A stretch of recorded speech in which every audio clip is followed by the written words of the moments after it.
All right, everyone, it's your favorite time of week. It's BoLS Battle Report time. Today we have two old tournament veterans. We have old man Jwolf. Say hi, Jwolf. Hi. There we go. And we have Mr. Paul Murphy. Ulth on the boards. He is visiting Austin, Texas. From, where are you from, Paul? Atlanta, Georgia. Atlanta, Georgia. There we go. Hotlanta. Hotlanta. All right, so here is our table. We'll go over it over again. We have, just kind of quickly go over it. We have a big terrain and kind of on the corners in the center. We have a smattering of forests kind of all over the place. We're doing Jwolf is using his dreaded Tallarn Imperial Guard army. We'll be going over that. And Mr. Murphy is using my Tau for some reason because he apparently could not pack an army in his overnight bag. So, you know, we hear that he's thinking of maybe taking Tau to Adepticon. He thinks he can go all the way. So we'll see all the way. So we'll see what happens with that. We're playing pitched battle kill points, and Paul has won the role, so he's deployed first, and we will just briefly go over Paul's army, which I'll go over because it's my army. So we have 2 units of 7 Pathfinders, one right there with their Devilfish. We have the second one over here with their Devilfish. We have a unit of 3 broadsides with a shield drone. They can all split fire. They have twin link rail and smart missile systems. We have 2 hammerheads with all the bells and whistles. They're running burst cannons up front, disruption pods all around. They can split fire. They can move fast and fire. All that good stuff. Pair of Piranha with fusion blasters, and their ballistic skill 4.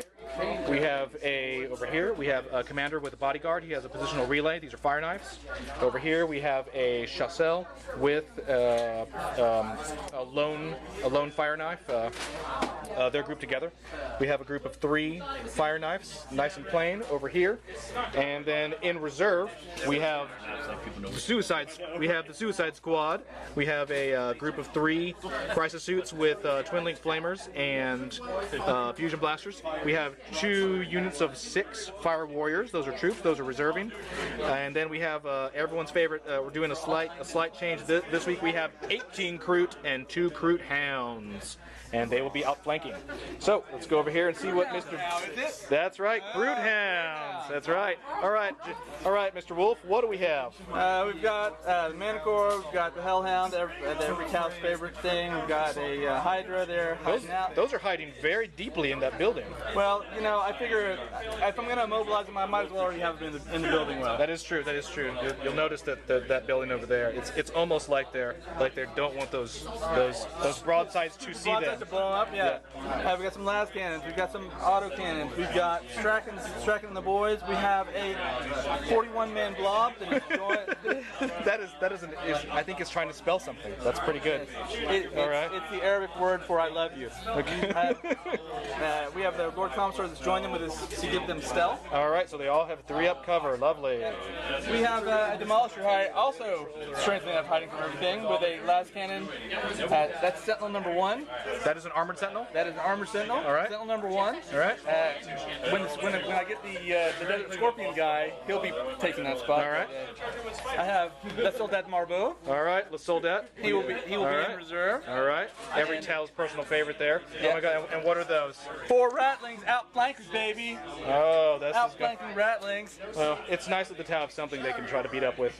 Yeah, they want to charge some Tau because nothing is more ignominious than having your head kicked in by Ratlings. We have outflanking. Woo! Outflanking veterans in a Valkyrie. And I know that people hate this when you move stuff in the videos, so there we go. Nice placement there too. Veterans in the Valkyrie. Okay. They'll be outflanking. What do the veterans have? They have 3 Meltagons, Power Fist, and Carapace armor. All right. We have their Chimera, which will be in reserve empty. Okay. And we have the Platoon Command Squad, all right, also known as the Kroot Killers Extraordinaire, with their 4 Flamers in their Chimera, waiting in reserve, because they always come in right after the Kroot and barbecue them. Excellent. I can hardly see your army against your shirt. That is awesome. that is Colonel Sanders. Colonel Sanders and the boys are in there, and they're coming in. They are looking to fry them up a bucket of Kroot. KFK. All right. and we will see you guys at the top of 1. All right, we're at the top of 1. The Tau have moved up very aggressively. We have hammerheads on the midboard line. We have crisis suits moving up behind them. We had a whole lot of shooting and marker lights into the Imperial Guard firebase. Killed nothing. Not one model was removed from the table. There was a lot of ones rolled. So moving into the bottom of 1, the guard are, you can already hear them drooling. All right, we're at the bottom of 1. The guard kind of didn't really move a whole lot. Over here, the Blob Squad moved out a little tiny bit. Most importantly, the Hydra and the dreaded Hellhound broke cover. That squad of Pathfinders that was over on Paul's left flank is not with us anymore. They took 6 casualties and broke and ran off the board. And other than that, that's it. So moving into top of 2, and oh, that's true. Sorry about that. The hammerhead over there is immobilized. But other than that, that's it. So moving to the top of 2. These guys, and what can you do about it? Leadership on the last campaign. Yes. All right, we're at the top of 2, and it was a pretty good Tau turn. They advanced kind of up on midfield again, formed a big line. Over here, the piranhas that moved up got to take shots, and everyone else laid into the guard firebase. We have the Hellhound is mobilized. Is destroyed by 1 missile from the commander. The Hydra is immobilized. The Manticore is exploded, and there's not much over here, but there was a huge battle. The Kroot outflanked over here and got into assault with Strachan's squad, which did terrible things to them. But before they were destroyed, they did get into combat with the autocannon heavy weapon squad that was here and killed all of them. So the autocannons are gone. A couple of Strachan's squad is gone, and all the Kroot were broke and caught and swept. So that's where we are, heading to the bottom of 2. Bottom of 2, the Imperial Guard have moved up, as you can see over here, and the squad of piranhas that's on the Imperial Guard right flank, that one is wrecked, the other one is destroyed. Over here, the Valkyrie successfully outflanked. It is way back in the Tau deployment zone. There's the veterans down there, and they killed 1 of the Pathfinders who went to ground, and this Devilfish is no longer with us thanks to the melted guns from the veterans, and that's all we got. We're headed into the top of 3. 28. All right, it's top of 3. The crisis suits landed right on target, right here on top of the Blob Squad. Put 3 Twin Link Flamers over here and killed a dozen of them, so 12 of them, but they passed their leadership because Strachan, who's taken 2 wounds now, Strachan is, their leadership 10 with a reroll, so they're not going anywhere. Sorry, it is a Lord Commissar. Strachan's making He's right there. furious charging. And Hydra is shaken right now. And then the big news is that way over here, a amazing bit of split fire shooting from the broadsides destroyed the Valkyrie and exploded, and between its explosion along with some additional smart missile systems to add insult to injury, killed 6 of the 10 veterans who are down there, and that's where we are moving into bottom of 3.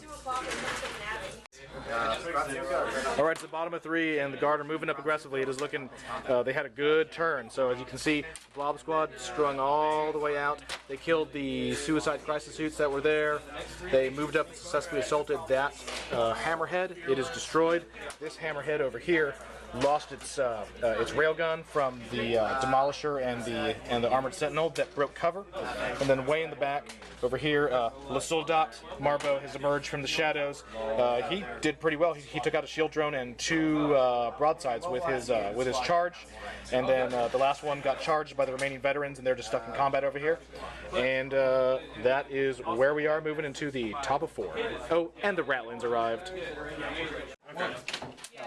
All right, it's the top of 4, and the Tau are they're in a hard way, but they're still fighting all the crisis suits. Blazed away into the Blob Squad, killed about 6 or 7 of them. They passed their leadership check, and then the crisis suits pulled back. over here in the building, the Pathfinders charged the remaining veterans, beat them in combat, killed 2 of them, but they held, and they did take the last. But the veterans, in return, with their Power Fist Sergeant, did take the last of the broadsides with them.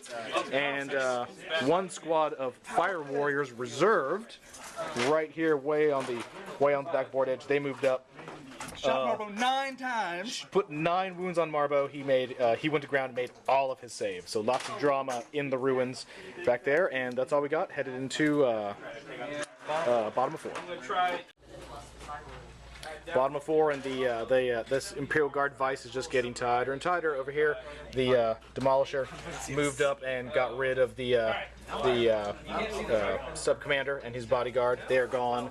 Over here, the veterans the Pathfinders couldn't quite do it. They're gone now too, and there's the last 2 veterans are down there. Marbo's back up and moving into the top of 5. It's not like a complete immediate. All right, it is top of 5. Over here, the 2nd squad of Fire Warriors showed up, so both of them were here. They all rapid fired into Marbo, who dove into cover with his 2+ cover save. He did take a wound, and he's gone to ground. The veterans, however, without stealth, weren't so fortunate, and they are no longer with us. And over here, the remaining crisis suits just kept blazing away into the Blob squad. They shot them down a whole bunch more. They made their leadership, and they're backing up, but they're starting to run out of space. And that's all we got going into They're no longer starting to run out of space. That's true. And we'll see what the bottom of 5 brings. All right, bottom of 5, and it could be it. Over here in the center is where all the action happened. The Blob moved up. They caught the commander and his bodyguard after the other crisis suits were killed. Another of the crisis suits was killed with shooting. They got him in assault. They actually they killed 1 of them who had a remaining wound. They lost combat and held. And they're moving up here, but they're just that strung out. And we will see if the game is over. A 3. We are going to turn 6. Top of 6, and the Tau are exhausted. Over on the far left flank, the Devilfish here, it finally, after 3 turns of missing non-stop, it did put 1 hit on the Ratlings, and they made this. Over here in the middle, it is the commander and his bodyguard. They are no more. They have been swept away by the unstoppable wrath of the Blob squad. And over here on the Tau right flank, 1 little bit of good news, which is Le Soldat Marbo is no longer with us. It does turn out that 12 Fire Warriors can kill Marbo. All right, it is the bottom of 6, and that is the one, and it is over. The last of the Imperial Guard firepower finished off most of what was left on the board. That the last hammerhead is destroyed. This Sentinel came over here, took some pot shots. The lazy cannons. And yeah, and the laser cannons moved out so that they could take some shots if there was going to be a turn 7, and there isn't. So it was a kill point game. The Tau lost 15 kill points. The Guard lost less than 15. Less than 15 kill points. We don't know exactly when, but they only had 17, and as you can tell, they have more than 2 units on the board. So that was a Imperial Guard victory. So we'll talk to Paul. So Paul, Tau, they're new, exciting. It's the freshest codex out. Yeah. People are still getting used to them. They just came out in 2005. So what are you thinking? I'm not sure how a gun with BS2 gets put on a vehicle. I would. But there's hope for the codex. There's hope. When you combine poor decisions and poor dice, it's pretty bad. It gets bad. Mr. Wolf? Well, I've been playing against the Tau with Big Red. I don't know, we haven't been filming those games, but we've been getting some practice against the Tau, so I knew pretty well what Tau could do, even though they're a new, exciting codex, unlike the Imperial Guard, which have been around forever. Yeah, if you kill all the Pathfinders and you kill all the Strength 10 AP1 stuff, Demolishers rock. There you go. It becomes the full Dreadnought thing of I could care less. I'm going to destroy everything. I've got guns and you suck. There we go. Yeah, it did that, which was pretty awesome. Talk to you guys later. And the Blob,